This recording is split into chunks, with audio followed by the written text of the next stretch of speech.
Hello साथियों, आज का टॉपिक है हमारा लॉर्ड हेस्टिंग्स। लॉर्ड हेस्टिंग्स 1813 ईस्वी से लेकर 1823 ईस्वी तक इनका गवर्नर जनरल के रूप में था। तो हम यह देखते हैं कि ये बंगाल का गवर्नर जनरल, ये इसके आने के बाद जो है इनकी नीतियां क्या थी। तो सबसे पहले इन्हीं के समय में देखते हैं 1813 ईस्वी के चार्टर एक्ट द्वारा कंपनी का जो था एक अधिकार था उसको समाप्त कर दिया गया था और उसे जो है सिर्फ प्रशासनिक कार्यों की जिम्मेवारी सौंपी गई थी। यह वही समय था जब लॉर्ड हेस्टिंग्स जैसा एक महत्वाकांक्षी गवर्नर जनरल बंगाल का बनकर भारत आया था। तो उसने कंपनी की जो सबसे पहला काम था कि श्रेष्ठता स्थापित करने के लिए, कंपनी को सबसे बड़ा क्या स्थापित करने के लिए, श्रेष्ठ करने के लिए भारतीय राज्यों को अधीनस्थ बनाने के प्रयास किया। इस समय में इन्होंने राज्यों के प्रति उदासीनता की जो है नीति अपनाई और अपने अस्तित्व को बचाते हुए अपनी अधीनता स्वीकार करवाया। यहाँ तक हम देखते हैं कि इस समय में इन्हीं के समय में तृतीय आंग्ल मराठा युद्ध भी हुआ था और जहाँ तक एक और मराठा परिसंघ को समाप्त कर दिया था और पेशवा के पद को समाप्त कर दिया था और उसे जो है निर्वासित कर दिया गया था। और दूसरी ओर मराठा की स्वाभिमान की रक्षा के लिए शिवाजी का छोटा सा जो है एक सतारा राज्य था, तो शिवाजी के वंश का एक जो है प्रताप सिंह को गद्दी पर सौंपा था। तो सबसे पहले देखते हैं लॉर्ड हेस्टिंग्स की नीतियां क्या था, उद्देश्य क्या था। सबसे पहला था ब्रिटिश सत्ता की सर्वोच्चता स्थापित करना, पहला। दूसरा था देशी राज्यों को पूर्ण रूप से अधीन करना और तीसरा था पेशवा का राज्य का अंत, भोसले और सिंधिया होलकर पर कठोर नियंत्रण, ये था। इसके बाद एक और था कि जितने भी देशी रियासतें जैसे जयपुर, जोधपुर, उदयपुर अनेक राजपूत राज्यों से संधि कर नियंत्रण में करना था इसे। और इसे क्या करना था कि मध्य भारत और काठियावाड़ की जितने भी रियासतों को था उसे संधि के द्वारा अधीनस्थ करना था, यह इनका काम था। अब हम देखते हैं आंग्ल नेपाल युद्ध 1814 से लेकर 1816 के बीच में हुआ था और ये हेस्टिंग्स का प्रथम जो युद्ध नेपालियों से हुआ था। ये पश्चिमी हिमालय के गोरखों ने जो है एक भाट नामक गांव के एक रंजित मल के उत्तराधिकारियों से जो है 1768 ईस्वी में जो है नेपाल विजय कर लिया था और तुरंत ही जो है बहुत ही शक्तिशाली होकर उभरा था, यानी शक्तिशाली राज्य बना लिया था। तो कंपनी और नेपालियों से झगड़ा तब हुआ जब नेपालियों ने जो है बस्ती के उत्तर में, बस्ती जिले के उत्तर में जो एक बटवाल है और उसके पूर्व में शिवराज जिला पर अधिकार कर लिया था। तो अंग्रेजों ने पुनः दोनों जिलों को अधिकार कर लिया। जैसे इन लोगों ने, नेपालियों ने अधिकार कर लिया था तो अंग्रेजों ने पुनः दोनों जिलों पर अधिकार कर लिया। यही गोरखों ने इस आक्रमण को माना कि ये हमारे लिए आक्रमण है। तो इसी को लेकर जो है मई 1814 ईस्वी में क्या करता है कि 3 अंग्रेज पुलिस चौकियों को जो है पर आक्रमण करता है। तभी लॉर्ड हेस्टिंग्स ने जो है युद्ध की घोषणा कर दी और दोनों के बीच में एक युद्ध हुई और गोरखों की हार हुई और इसमें शांति वार्ता भी हुई और फिर युद्ध हुई और अंततः जो है हार हुई और उसमें से एक संगोली की संधि की गई। यानी अंग्रेज कंपनी नेपाल यानी गोरखा के बीच में युद्ध हुई और परिणाम स्वरूप क्या हुआ, नेपालियों की हार हुई, जिसके तहत 1816 में जो है क्या है, 1816 में संगोली की संधि की गई। अब संधि की शर्तें क्या थी, अब हम देखते हैं कि संधि की शर्तें क्या थी। तो सबसे पहले देखते हैं कि कंपनी के उत्तर में उत्तर पश्चिमी सीमा हिमाचल प्रदेश तक पहुंच गई पहले। अब हम देखते हैं एक और शर्त है, गढ़वाल और कुमाऊं जिला अंग्रेजों को मिला और तीसरा जो है अंग्रेजों को शिमला, मसूरी, नैनीताल, रानीखेत ऐसे बहुत महत्वपूर्ण स्थान उन्हें प्राप्त हुआ अंग्रेजों को। इसी तरह जो है गोरखों को जो है अंग्रेजी सेना में शामिल कर लिया गया। तभी से जो है यानी इसी युद्ध के बाद, आंग्ल नेपाल युद्ध के बाद ही जो है गोरखों को जो है अंग्रेजी सेना में शामिल कर लिया गया, आज भी हमारे हैं। तो इसके बाद हम देखते हैं कि पिंडारियों का दमन, ये पिंडारियों का दमन ही जो है एक बहुत ही महत्वपूर्ण है कि पिंडारी लोग कौन थे। पिंडारी लोग जो है एक पिंडारी मराठा सेना में शामिल अवैतनिक सैनिक थे, मतलब कोई ऐसा वेतन नहीं मिलता था और इसे जो है खाने पीने का सारा चीज दिया जाता था। जो मराठों की शक्ति जैसे छीन हो गई, जैसे मराठों की सत्ता समाप्त हो गई, ये लोग क्या हो गए, बेरोजगार हो गए और लूट मार करते थे। कहा जाता है कि शराब भी पीते थे। तो ये सब बेरोजगार होने से लूट मार शराबी बन गए थे।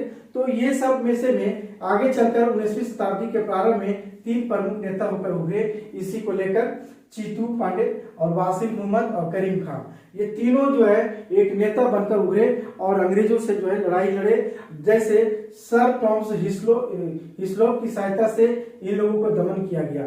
दमन कैसे किया गया? करीम खान ने जो है आत्मसमर्पण कर दिया और इनकी छोटी सी जागीर प्रदान कर दी गई थी करीम खान को। इसी प्रकार हम देखते हैं चीतू को जो शेर के द्वारा मारा गया और वासिम मोहम्मद ने जो है जेल में आत्महत्या कर ली।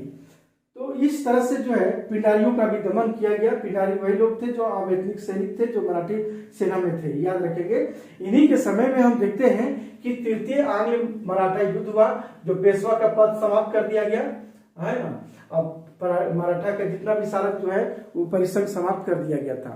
तो पेशवा का पद समाप्त, राजपूत राज्य क्षेत्र यानी मारवाड़, जयपुर, उदयपुर से संधि सारा किया गया। अब हम देखते हैं कि लॉर्ड हेस्टिंग्स का जो है भू राजस्व सुधार। तो भू राजस्व सुधार 1820 ईस्वी में टॉमस मुनरो ने भी मद्रास प्रेसिडेंसी के कुछ जो है भागों में रैयतवाड़ी व्यवस्था लागू किया था। इसी प्रणाली के अंतर्गत देखते हैं यानी रैयत यानी कृषकों के जो है उनकी जमीनों को मालिक मान लिया गया। और बम्बई प्रेसिडेंसी के गवर्नर हम देखते हैं वहां का भी एलिफिस्टन ने जो है पेशवा से जो प्राप्त किया गया क्षेत्र था उन्हीं क्षेत्रों पर जो है रैयतवाड़ी और मालवाड़ी का जो है एक निश्चित स्वरूप जो है लागू किया था उसी में। इसमें प्रत्येक कृषक का लगान जो है वह निश्चित कर दिया गया था, लेकिन भू राजस्व संग्रह के लिए संपूर्ण गांव को एक इकाई माना गया था और गांव के राजस्व का जो है भुगतान यानी उत्तरदायित्व किसे सौंपा गया? पार्टी यानी मुखिया को दिया गया। इसी के बाद हम देखते हैं एक और जो 1822 में बंगाल टेनेंसी एक्ट है। तो एक ध्यान सुनेंगे, 1820 ईस्वी में मद्रास के गवर्नर सर टॉमस मुनरो ने रैयतवाड़ी व्यवस्था शुरू की। अब एलिफिस्टन ने जो है बम्बई में एक मारवाड़ी और रैयतवाड़ी के सम्मिश्रण से भूमि कर की एक नई व्यवस्था शुरुआत की, जिसके तहत क्या शर्तें थी इसमें कि भूमि का सर्वेक्षण किया गया पहला। दूसरा कि कृषकों का अधिकार जो है निर्धारित किया गया, कृषकों को कौन सा अधिकार हो ऐसी। तीसरा था कि भूमि कर को जो है जो संग्रह कर को वो कौन जो है किसे सौंपा गया? पार्टी यानी मुखिया को सौंपा गया। इसके बाद आता है बंगाल टेनेंसी एक्ट, यानी 1822 ईस्वी में बंगाल के जो है कृषकों के अधिकारों की रक्षा के लिए बंगाल टेनेंसी एक्ट जो है बनाया गया था। इस कानून में यह व्यवस्था की गई थी कि कृषकों को उनकी जो है जमीन से बेदखल नहीं किया जा सकता है जब तक वह लगान निश्चित लगान न अदा करता हो रहे। इसके अलावा ये भी कहा गया कि विशेष परिस्थितियों में भी जो है उनके लगान में जो है कुछ वृद्धि की जा सकती है। तो रैयत जो है यदि बंगाल टेनेंसी एक्ट के तहत रैयत यदि लगान देते रहे तो उन्हें वहां से नहीं हटा जा सकता है। और इसे कहा भी गया कि कुछ परिस्थितियों में लगान में बढ़ाने की बात कही गई यानी वृद्धि की बात कही गई। तो इस तरह से देखते हैं। अब हम देखते हैं थोड़ा न्यायिक सुधार के अंतर्गत हम देखते हैं कि न्यायिक सुधार जो है हेस्टिंग्स का भी बहुत ही महत्वपूर्ण रहा है, क्योंकि लॉर्ड हेस्टिंग्स जो है एक महान विजेता ही नहीं बल्कि योग्य प्रशासक भी था। इन्होंने अपने शासन काल में न्याय प्रणाली, राजस्व और इन क्षेत्रों में बहुत ही महत्वपूर्ण सुधार किए थे। इसके अलावा इन्होंने योग्य अधिकारियों का भी सहयोग इन्हें प्राप्त हुआ था, जैसे John Malcolm, Sir Thomas Munro, Elphinstone, Jenkins, Charles Metcalfe, ऐसे महान जो है अधिकारी थे जो इनका सहयोग रहा और इनके समय में बहुत कुछ जो है सुधार हुई थी। तो सबसे पहले देखते हैं न्यायिक सुधार में क्या हुआ था। तो सबसे पहले देखते हैं कॉर्नवालिस ने जो न्याय व्यवस्था स्थापित की थी लगभग वही व्यवस्था चल रही थी। इस व्यवस्था में बहुत सारे दोष थे। जब यहाँ आए तो उनके दोष थे और क्या पाए कि न्यायालयों पर जो कार्य था वो बहुत अधिक था। मुकदमों की संख्या इतनी बढ़ती जा रही थी, यह प्रक्रिया इतनी लंबी थी कि न्याय होने में बहुत देर होती थी। इसमें पक्षकारों को जो है जो पक्षकार होते थे बहुत अधिक मतलब उसे दिक्कत का सामना करना पड़ता था। उन्हें लंबे समय तक जो है निर्णय की प्रतीक्षा करना पड़ता था। ऐसी स्थिति को में जो है सुधारने के लिए आवश्यक था कि न्यायालयों की संख्या बढ़ाने की सोची थी कि न्यायालय की संख्या बढ़ा दे, लेकिन कंपनी ने इसे स्वीकार नहीं किया। क्यों नहीं स्वीकार किया? क्योंकि प्रशासनिक खर्च में बहुत वृद्धि हो जाती, इसीलिए जो है न्यायालयों की संख्या नहीं बढ़ाया। एक दूसरा जो है इन्होंने एक कदम उठाया कि लॉर्ड हेस्टिंग्स जो 1814 में यानी महत्वपूर्ण सुधार किए। प्रत्येक थाने के लिए जो है एक मुंसिफ नियुक्त किया गया, यानी प्रत्येक थाने में एक जो है मुंसिफ किया गया, नियुक्त किया गया। और इसकी नियुक्ति का अधिकार किसे किया, नियुक्ति का अधिकार किसे दिया गया? दीवानी अदालत के जज को, यानी दीवानी अदालत के जज को नियुक्ति का अधिकार इसे दिया गया। यह मुंसिफ जो है कितना, 64 रुपये तक का, यानी 64 रुपये तक का जो है यानी मुकदमे सुने जा सकते थे इसमें। और यहाँ पर एक और था कि इसका निर्णय की दीवानी अदालत द्वारा ही जो है वेरीफाई, यानी उसकी पुष्टि किया जाना बहुत आवश्यक था। यानी इसकी पुष्टि यही करता, दीवानी अदालत ही करता था, जैसे ही मुंसिफ सुनता था। तो इस प्रकार मुंसिफों की जो है नियमों के विरुद्ध जो है अपील कौन करता था? दीवानी अदालत ही जो है ये आगे सुनती थी। तो इस तरह से था। इसके बाद देखते हैं कि प्रत्येक जिलों में सदर अमीन भी नियुक्त किए गए, यानी प्रत्येक जिले में जो है क्या हुआ, सदर अमीन की नियुक्ति की गई। सदर अमीन की नियुक्ति की गई क्योंकि अमीनों की नियुक्ति का जो है उन्हीं क्षेत्रों में की गई जहां आवश्यकता थी, वहीं पर नियुक्ति का किया गया। और इसकी नियुक्ति का अधिकार दीवानी अदालत के जज को दिया गया। ये किसको दिया गया? दीवानी अदालत के जज को जो है इसकी जिम्मेवारी सौंपा गया, सदर अमीन को। तो यहाँ पर जो इस दीवानी अदालत के जज को ही दिया गया, लेकिन इसकी जो है नियुक्ति की पुष्टि प्रांतीय अदालत करता था। इसका जो पुष्टि कौन करता था? इसका प्रांतीय अदालत करता था। प्रांतीय अदालत इसकी पुष्टि वही करता था।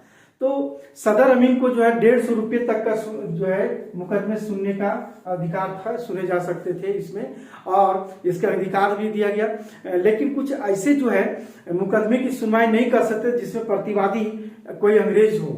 अदालतों का काम बोझ को कम करने के लिए दीवानी अदालत के निर्णय के विरुद्ध जो है केवल प्रांतीय अदालत में अपील की जा सकती थी। इसी प्रकार मुकदमे यानी प्रांतीय अदालतों के आरंभ हुए थे और उनकी जो अपील जो है सदर दीवानी अदालत में की जा सकती है। तो इस तरह से था। अब हम देखते हैं रजिस्ट्रार के अधिकारों में वृद्धि की गई, यानी जो कर्नवालिस जो उस समय था, जो रजिस्ट्रार था, मुंसिफ के जो ऊपर जो रजिस्ट्रार था, तो रजिस्ट्रारों के अधिकारों में वृद्धि की गई। वह जो है अब क्या हुआ कि अब असाधारण मामलों में दीवानी अदालतें 500 रुपये से अधिक के मुकदमे रजिस्ट्रारों के पास सुनवाई के लिए भेज सकती थी।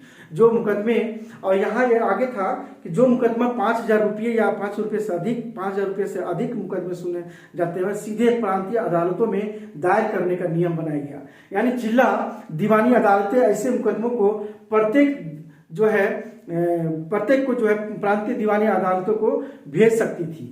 तो इस तरह से ये हमारा न्यायिक था। एक और हम देखते हैं कि 1815 ईस्वी में एक आदेश निकाला कि जजों की योग्यता अर्हता क्या होगी, उसका निश्चित किया गया। कहा गया कि दीवानी अदालत में नियुक्ति के लिए उस जज को प्रांतीय अदालत यानी सर्किट कोर्ट न्यायालय की नियुक्ति के लिए जो है उस सर्किट कोर्ट में जो है कम से कम 3 वर्ष जज के रूप में कार्य हो। यानी उसकी नियुक्ति के लिए जज को प्रांतीय अदालत और सर्किट कोर्ट में कम से कम 3 वर्ष के रूप में जज के रूप में काम किया हो, और साथ साथ दीवानी अदालत में लगभग 9 वर्ष के जज के पद पर कार्य किया हो। तो उसकी अर्हता जजों की यही थी। तो इस तरह से हम देखे हैं कि लॉर्ड हेस्टिंग्स का जो है एक नीति देखें, आंग्ल नेपाल युद्ध और पिटारियों का भी दमन किया गया जो बहुत ही इसके समय में था। और एक जो है जिनके देशी रियासतों के साथ सारा जितना भी था, मराठों के साथ भी था। तो ये देखिए राजस्व सुधार देखते हैं, बहुत ही इंपॉर्टेंट था इसका। बंगाल टेनेंसी एक्ट था और न्यायिक सुधार, और ये था। तो ये इसके बारे में जो है लॉर्ड हेस्टिंग्स का जो है एक महत्वपूर्ण ये था, इनके समय का जितना भी कार्य था बहुत ही महत्वपूर्ण रहा। तो आज क्लास यही समाप्त करते हैं।